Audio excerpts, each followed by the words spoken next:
People of God, प्रभु जी के नाम को महिमा मिले, प्रभु जी के नाम को आदर मिले, प्रभु जी के नाम को सम्मान मिले। आज ये परिवार जो हमारे कितने लोग जानते हैं अवतार जी को, ये अवतार मसीह जी है। आज एक ट्रमेंडस, एक अद्भुत प्रभु जी की ग्लोरी में होकर एक अच्छी गवाही हम सुनने जा रहे हैं। कैसे दीदी को चंगाई मिली है, आपको चंगाई के लिए सुनेंगे। लिटरली ये एहसास होगा कि रियली यीशु मसीह जी इनकी लाइफ में कर सकते, तो यीशु मसीह जी किसी की भी लाइफ में कर सकते हैं।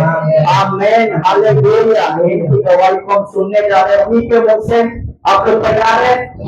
आमीन, आप लोग तैयार हैं? फिंगर ऑफ गॉड जितने लोग गवाही को सुन रहे, गवाही सुनते सुनते प्रार्थना करें। कई बार परमेश्वर गवाहियों के द्वारा विश्वास को बढ़ाते और चंगाई देते हैं। Get ready. Yes, hallelujah. गवाही के लिए प्रभु आप सबको आशीष दे। और 2 साल पहले हमको पता चला था तो मेरी पत्नी के पित्ते में पथरी थी और जिसको दर्द बहुत होया करता था। और फिर इनकी हमने स्कैन कराई तो डॉक्टर ने बोला कि इसके पित्त के अंदर पथरी है और इसका बोले अभी हम इलाज तो कर देंगे, दवाई दे देंगे, लेकिन पथरी खत्म नहीं होगी, उसके लिए आपको ऑपरेशन करवाना पड़ेगा। और जब भी बोले आपकी इच्छा तब आप ऑपरेशन करवा सकते हैं। और हमने मतलब उस डॉक्टर को छोड़ के नहीं, फिर हमने देसी दवाई खानी शुरू करी और उसको भी हमने बताया कि पित्ते में पथरी है। तो उन्होंने भी बोला था कि बोले पार सीड करने के अच्छा है तो आप दवाई खा लो, लेकिन दर्द रुक जाएगा, दर्द नहीं होएगा और आप इसको दवाई खिलाते रहिए। और फिर भी बीच बीच में कभी कभी इसको दर्द होया करता था तो मैं इसको बोलता था कि अपन ऑपरेशन करवा लेते हैं। फिर वो पित्ता निकालना पड़ता, डॉक्टर का ये कहना है कि पित्ता निकालना पड़ेगा। मेरी मम्मी के भी थी, उसका भी पित्ता निकालना ही पड़ा था। तो ये बोली नहीं, मैं पित्ता नहीं निकालूंगी, मैं ऑपरेशन ही करवाऊंगी, प्रभु मेरे पे ऐसी चंगाई दे, प्रभु मेरे पे ऐसी, बस यही बोलती थी, प्रभु मेरे पे ऐसी चंगा करेगा और ऐसी चंगाई दे, मैं ऑपरेशन ही करवाऊंगी। और परमेश्वर का धन्यवाद हो, मैंने 2 साल इनको दवाई खिलाई, हमने बिना रुके दवाई खाई और दुआ प्रार्थना भी करते रहे।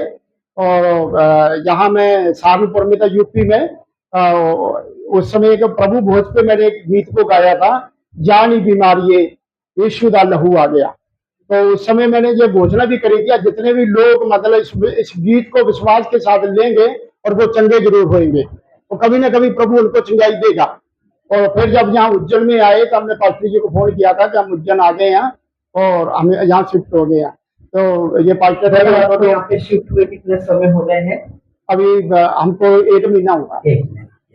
तो ये पास्टर जी हमारे घर गए थे, हमको भी नहीं पता था आज आ रहे हैं, अचानक ही फोन आया, बोले आज हम आ रहे हैं। मैंने कहा चलो प्रभु का धन्यवाद, मैंने कि इसमें परमेश्वर की कोई योजना है।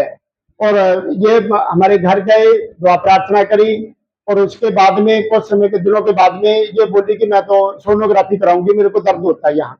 मैंने चलो हमने सोनोग्राफी कराई और सोनोग्राफी में ये आया कि इस पित्ते में कोई भी पथरी नहीं। डॉक्टर जो दावा कर रहे थे कि मतलब पित्ता निकालना ही पड़ता है और गुर्दे की पथरी तो दवाई से निकलती है, पित्ते की पथरी दवाई से नहीं निकलती है। ये तो परमेश्वर का बहुत बड़ा अनुग्रह, उसकी दया है, परमेश्वर का प्रेम है। तो मतलब उसने हमारे विश्वास को बढ़ाया उसने। और लेकिन हम कहाँ भी गए, कहीं पे भी गए, जहाँ जहाँ भी दुआ प्रार्थना, लेकिन चंगाई कहाँ पे मिली? जब प्रभु हमको वापस यहाँ लेके आया और परमेश्वर ने हमको चंगाई दी हमको।